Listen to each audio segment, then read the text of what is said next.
The crisp, icy air of New Year's morning seemed to promise a fresh beginning. At least, that's what I believed as fireworks lit up the midnight sky. The night before, I had raised my glass, silently wishing for a peaceful year ahead, filled with nothing more than moments of happiness alongside my wife Amanda and our 3 children. But by the time the first light of dawn arrived, that fragile illusion was shattered. My phone buzzed incessantly with messages from an unknown number, each one more devastating than the last.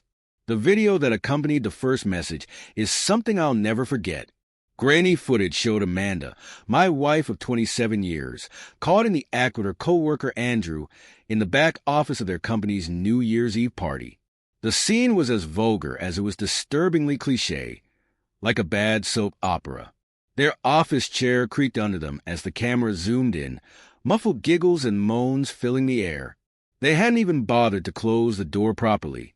The timestamp on the footage read 12:07 a.m., just 7 minutes after Amanda had kissed me at midnight, whispering, "Here's to another year with the love of my life."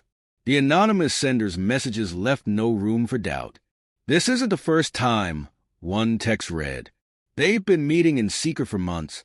Another simply said, "Happy New Year, Tom. Thought you'd like to know what your wife's been up to." The betrayal hit like a physical blow. I sat there, staring at my phone screen, feeling as though the walls were closing in on me.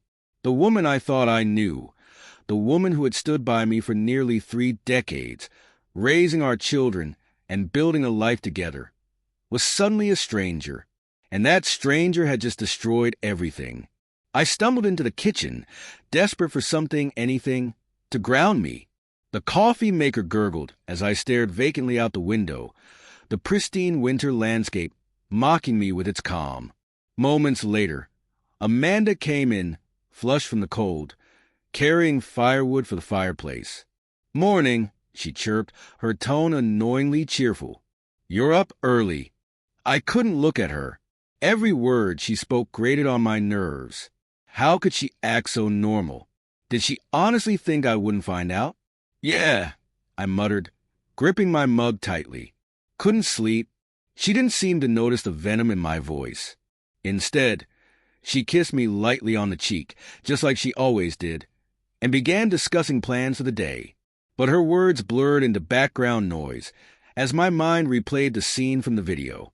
I had to fight the urge to confront her right there and then, but I wasn't ready yet. That morning, I silently vowed that this wouldn't end with me looking like the fool.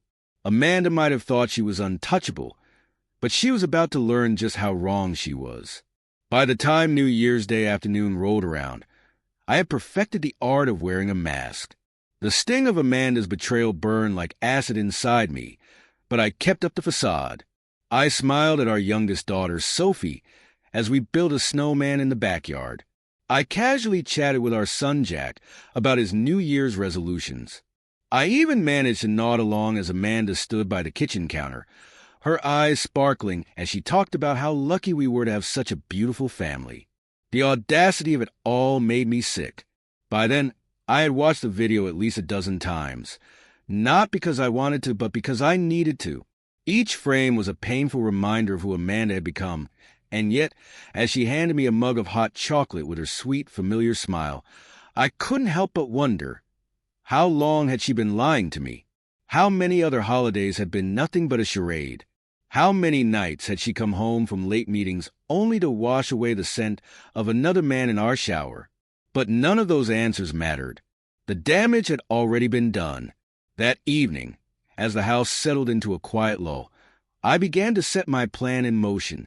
I had always been the practical one in our marriage, the planner, the strategist. Amanda might have been careless enough to get caught on camera, but I wasn't going to make the same mistake. I needed to stay calm and play the long game. First, I secured the evidence, the video, the messages, everything the anonymous sender had provided. I saved it all to an encrypted drive, along with screenshots and timestamps. If Amanda tried to deny anything, I'd have the receipts. Next, I started making calls. My lawyer, Greg, had been a friend for years. He didn't ask too many questions when I told him I needed to start divorce proceedings. "Tom," he said after a long pause, "this isn't going to be easy. Are you sure about this?" "Absolutely," I replied, my voice cold and steady. "And Greg, I don't want her walking away with anything more than she deserves." He sighed. "Understood. Just keep your cool, okay? Don't do anything rash." Cool. I was ice. Amanda had no idea what was coming. Over the next few days, I began subtly rearranging my life. I stopped depositing my earnings into our joint account, setting up a private account Amanda didn't know about. I quietly transferred the title of my car into my name alone, citing insurance reasons. When Amanda asked about the paperwork or mentioned wanting to upgrade to a bigger family car for Sophie, I told her I'd look into it. Meanwhile, I started paying closer attention to Amanda's behavior. Was she texting him during dinner? Sneaking off to make calls while the rest of us were asleep? I didn't have to wait long for answers. On January 3rd, as we sat in the living room watching a movie, her phone buzzed with a notification. She glanced at the screen and smiled, a small, fleeting expression, but enough to confirm my suspicions. "Who's that?" I asked casually, keeping my tone light. "Oh, just a work thing," she replied, tucking the phone back into her pocket. "A work thing." Of course.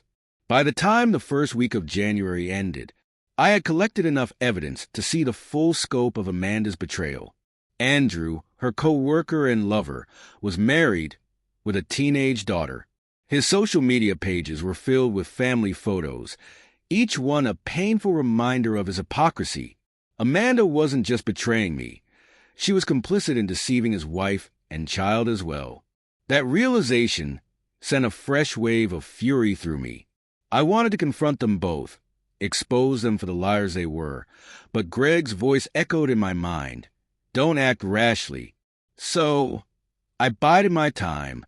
I played my part perfectly, burying my rage beneath a mask of indifference, while Amanda went about her days, blissfully unaware that her double life was collapsing around her. Every kiss she gave me felt like a slap, every affectionate gesture an insult, but I kept my composure, waiting for the right moment. That moment came on the night of January 8th.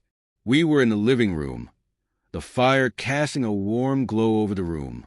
Sophie was asleep upstairs, and Jack had gone out with friends. Amanda was across from me, scrolling through her phone, completely oblivious to the storm raging inside me. "Do you love him?"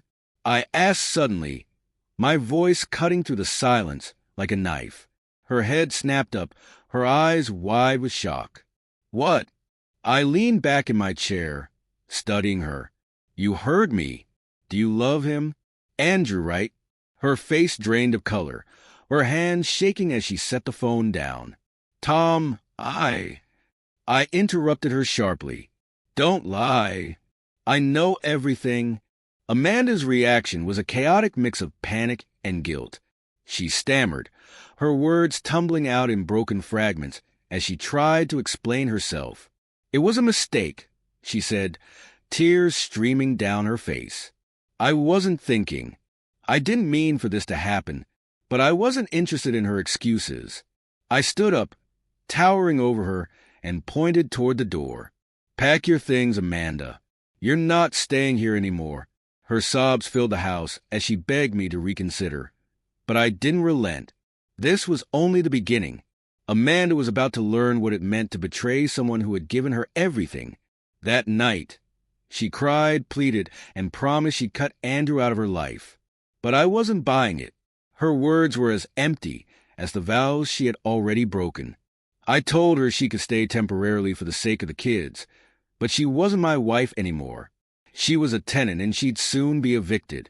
The days that followed were filled with tension and deceit. Amanda kept to the guest room, avoiding me as much as possible. The atmosphere was thick with discomfort, but it didn't bother me. In fact, I thrived on it. Every time she flinched under my gaze or avoided my eyes, it was a small victory. She deserved to feel uneasy. She deserved to feel exposed. It wasn't long before the fallout from her affair began to ripple through the family. Tyler, our oldest at 25, noticed the change immediately. He had always been perceptive, quick to pick up on subtle shifts in our family dynamic. "Dad, what's going on?" he asked one afternoon while we were fixing a leaky faucet in the kitchen. "Mom's been acting weird." I hesitated, wiping my hands on a towel.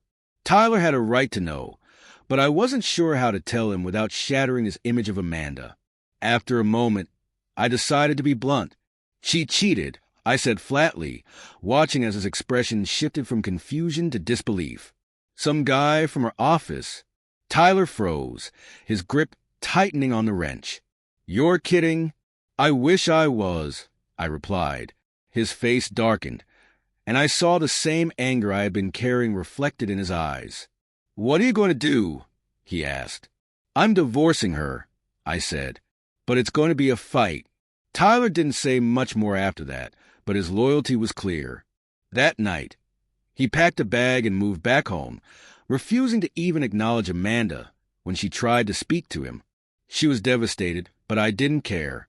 She had brought this on herself. Emily, our 20-year-old, was a different case. She was more empathetic, more inclined to see the good in people, even when they didn't deserve it. When I told her about Amanda's betrayal, she burst into tears. "Dad, this can't be real," she said, shaking her head. "Mom wouldn't do that." I handed her a tissue. She did. "I wish I could tell you otherwise," I added. Emily struggled to process the news, torn between her love for her mother and her anger at what Amanda had done. She spent more time with Amanda, asking questions, trying to understand. I didn't hold it against her. It was just who she was. But it hurt to see her grappling with a truth I wasn't sure I had fully come to terms with myself. Then there was Sophie, our 5-year-old. She was too young to understand the complexity of the situation, but she could sense the tension. At night, she would crawl into my lap, her small arms wrapping around my neck, whispering, "Daddy, why don't you hug Mommy anymore?" My heart broke a little more each time. Because grown-ups have disagreements sometimes, "Sweetheart," I would say, trying to keep my voice steady. "But I love you, and that will never change." Her innocent questions were a constant reminder of what was at stake. I wasn't just fighting for myself. I was fighting for Sophie's future, for her chance to grow up in a home where trust and love weren't just hollow words. As the weeks went on, Amanda's attempts to make amends grew more desperate. She left notes on my desk, slipped apologies under my bedroom door, and cornered me in the kitchen, pleading through her tears. "It was a mistake, Tom," she would say, her voice trembling. "Please, let's fix this." But I wasn't interested in fixing anything. My focus was on protecting what was mine, our home, our assets, and most importantly, our children. With Greg's help, I was ready for the battle ahead. I began preparing myself for the legal struggle ahead. Naturally, Amanda wasn't about to make things easy. She hired a smooth-talking attorney named Carl who wasted no time trying to portray me as a villain. According to Amanda, I was cold, vengeful, and controlling. She conveniently omitted the fact that she had an affair on New Year's Eve. Carl's approach was clear. Attack my character and push for a 50-50 split of everything, including Sophie's custody. It was a bold move, but I was ready. Greg and I had already gathered enough evidence to dismantle Amanda's claims. Financial documents, witness testimonies, and a damning video that left no room for doubt. One night, after a particularly intense conversation with Greg, I found myself alone in the living room, staring at the flickering flames of the fireplace. The weight of it all, Amanda's betrayal, the looming court battle, and the strain on our kids, felt unbearable. I poured myself a glass of whiskey, letting its burn soothe my frayed nerves. Sitting there, I thought about all the years I had spent building a life with Amanda, the family vacations, late-night talks, and the quiet moments when everything felt right. It was hard to reconcile those memories with the reality of who she had become. But then I remembered the video, the messages, and the lies. My anger flared up again. I wasn't going to let her win. Not in court, not in life. Amanda had made her choice, and now it was my turn to make mine. The court hearing was set for mid-February, just weeks after Amanda's affair was exposed. By then, the tension in the house was unbearable. Amanda stayed out of my way, retreating to her room whenever I was home. The kids were caught in the middle. Tyler siding with me, Emily trying to remain neutral, and little Sophie too young to fully grasp what was going on. Greg had worked meticulously to build our case. We had everything we needed to prove Amanda's infidelity and her unfitness to claim more than her fair share. The video was our trump card, but Greg advised against using it unless absolutely necessary. We don't want to humiliate her in front of the judge unless she forces our hand, he said. We decided to keep it professional. Carl, Amanda's lawyer, tried every trick in the book to paint me as controlling and spiteful. He questioned my decision to liquidate the company, implying it was to cut Amanda out of the finances. He also brought up the sale of our cars, accusing me of trying to leave her destitute. Greg shot back, calmly reminding the court that the company and assets were mine to manage, and that Amanda had been fully aware of the sales. Amanda sat at the defendant's table, stiff and pale, her hands clenched tightly in her lap as she avoided my gaze. When it was her turn to speak, she tried to play the victim, tears streaming down her face as she claimed I had emotionally abandoned her in the months before the affair. It was infuriating to watch, but I stayed composed. When it was my turn to testify, I spoke plainly and without embellishment. I talked about our 27 years of marriage, the family we built, and the betrayal that had shattered it. I loved Amanda, I said, my voice steady. But love doesn't excuse what she did. She made her choice, and now she has to live with the consequences. The turning point came when Greg presented our hard-hitting evidence. Financial records proved I hadn't hidden assets, and the witness statements from her co-workers confirmed the details of her affair. Although we didn't show the video in court, its mere existence silenced any arguments from Carl. The judge's ruling was swift and decisive. Amanda would receive no stake in the company or the country house, as they were outside the scope of marital assets. The apartment was divided 60-40 in my favor, and I was granted primary custody of Sophie, with Amanda receiving visitation rights every other weekend.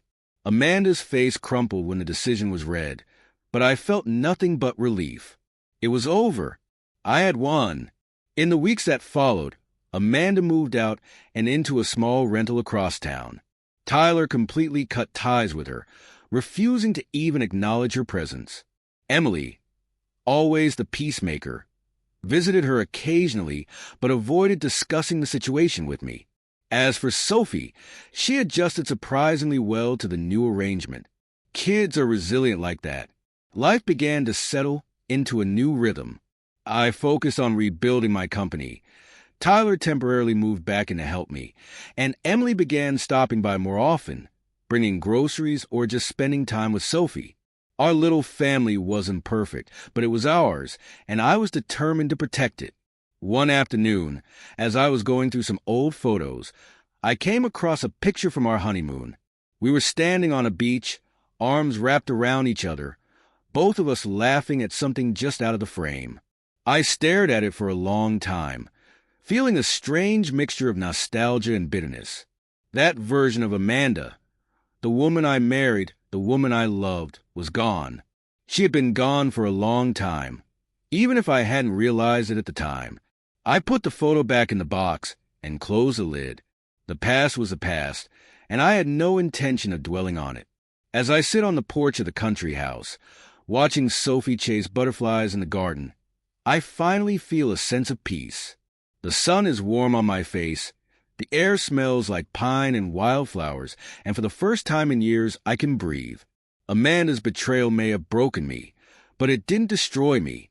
I rebuilt my life, piece by piece, and I came out stronger. As Sophie runs up to me, her laughter ringing through the air like a melody, I realize something important. This is what matters. This is worth fighting for. The story of Amanda and me is over, but my story is just beginning.